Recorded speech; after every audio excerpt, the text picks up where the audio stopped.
Hello. Thank you for joining us for the Women in STEM interview series. I'm here with Stacy Leader. I'm hoping that you can tell us a little bit about what you do with the STEM field or what you've done with the STEM field and sort of how you got there and tell us a little bit more about yourself. Okay. Well, I have been working in STEM in some manner or other for most of my career, and I got there because I was always interested in science and particularly engineering.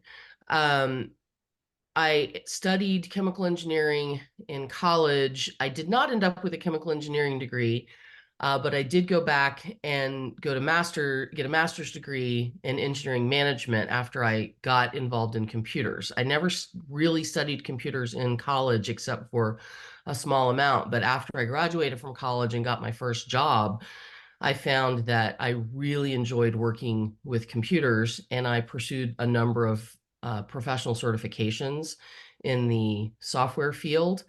And ultimately, after doing that for several years, I went back and got a master's in engineering management, which served me really well throughout my career at IBM.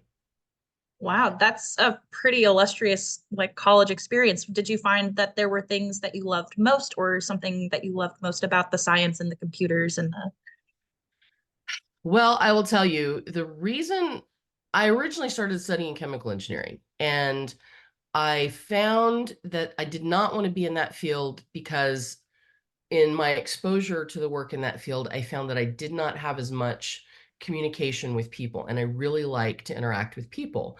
What I found in the software field once I got involved in that was that there was a lot of interaction with people, at least in the aspects that I was involved with. A lot of that involved helping people solve problems and teaching people how to use technology.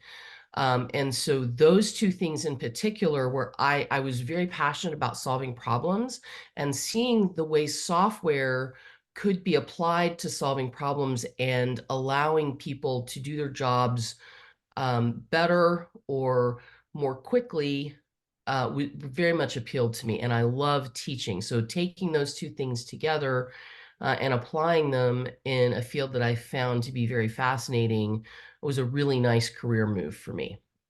Oh, absolutely. And as someone who has learned from your teaching experience, I can definitely say that those skills have been well built out in your career, in your life. And I also know that you have a really long time history with Girl Scouts. You were a Girl Scout yourself and your family was Girl Scouts too, and now you've Yes. been a longtime Girl Scout staff and volunteer. Has your history with Girl Scouts sort of influenced your decisions in the STEM field or helped encourage you to go there? Yeah, actually, I did a lot of stuff in um, when I was a Girl Scout that was related to science and math, but a lot of it came together in my outdoor experience. And some people don't necessarily recognize the STEM components in the outdoors. I know that you do, but one of my favorite things that I did when I was a Girl Scout was backpacking and orienteering. And we made heavy use of navigating maps and learning how to read topographical maps and using our compass skills, plotting courses, understanding where we were, which to me was very much a math and science thing. There really wasn't a lot of computer stuff when I was involved in Girl Scouts, not at the high level, but the other part of it was my dad and my mom were both very involved, and my dad was in a technical field. So, sort of all of those things came together, and doing the what they now call STEM in the outdoors type of activities.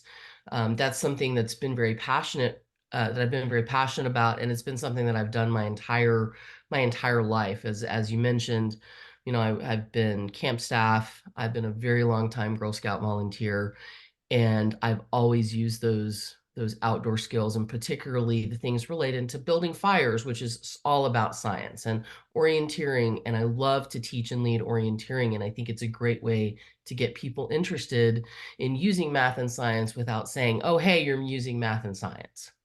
Absolutely. And oh, my brain just stalled there for a second. Do you have any advice for current Girl Scouts about what sort of programs to look into if maybe they want to develop their STEM skills? I know that programs vary across different councils and across states, so even just sort of like a generalized idea.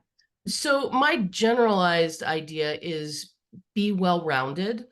and make sure that whatever you are doing that is a technical field, that you are also complementing it with what in the industry we call soft skills. So a really there's a lot of importance in learning those technical skills and understanding the technical aspects of whatever science field you're involved in, or technology. And of course, movies and filmmaking and all of those also fall under anything, music, all of those also fall under the STEM umbrella because of the technology that is used to create them. But equally important, I have found in my career, is the communication side. And you need to be able to communicate with people. Communication is not just talking, it's also listening, and listening to people and understanding what their problem is, because it does not matter. Engineering, most of STEM is about solving problems.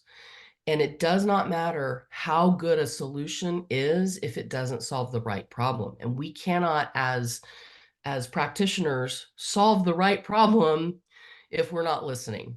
So to me, making sure that whatever technical knowledge we have is complemented by that communication and interaction with people, that has both of those components have to be there. So whatever you can do to ensure that you're learning how to interact with people and ask them questions and listen to them and present to them, those two things are going to be really important as you pursue whatever career you might choose in STEM.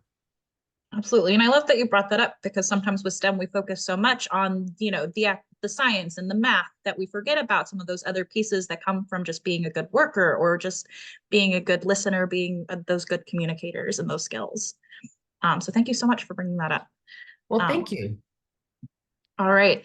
Do you have, I'm about to say I'm getting low on my questions. Do you have any advice for girls who'd like to pursue like a career at IBM? Or what sort of things they might want to study or look into in school, maybe? So of course, everybody, my opinion, at this point needs to have a basic foundation of being able to use things like email and presentations and spreadsheets and those, databases. That would be the fourth thing, but those kinds of things are really critical. But if you're looking to have a career where you are working as a practitioner, keep, things such as cybersecurity, anything related to network security or network management, um, building out, the hardware is also really important, but a lot of what we do today is focused on that software that is run on those servers, on those computers that run the internet. And if those things don't run well, or they're not safe and our data are exposed, then that puts the entire internet at risk. So things like cybersecurity are always going to be at the forefront, and anything related to network management is also going to be really important. And those are really good foundational places to start as well. The other thing I will mention is you don't have to have a degree to work in this field. And a lot of high-tech employers are looking for particular technical certifications as opposed to a general degree. So pay attention to what certifications your field is looking for, and don't just generally go to college just because you think it's the thing to do. College is great, but if your whole goal is to get a career in a particular field, pay close attention to what specific knowledge, skills, and certifications that particular job is looking for. Absolutely. And I'm glad you brought it up. We've talked in a couple of the other interviews as well about how paths can be different. Sometimes you start in one thing and you turn to another. Sometimes you discover a new love in something else. And sometimes college may not be the right path for you. You can gain these technical certifications without going there, and you can still use them and be very successful in a STEM career field. That's right. That's right. Well, thank you so much for taking the time to join me today. I appreciate you giving us some of your advice and some of your wisdom. Is there any last message you would like to leave with anyone who may be watching with this week? Well, first I would like to say thanks for inviting me to talk to you, and I'm really excited to have had this opportunity. And it's also made me reflect on my career a little bit. But also just find something that you love and find something that you love and gives you energy and that you get excited about. And there's nothing more engaging than going to a job every day that you're excited about. And that's the most that is going to be an incredibly important part about your life when you go forward. So just find something that excites you and do that. Absolutely. Thank you so much. And to everyone watching, keep tuned for more interviews with from Girl Scout Week.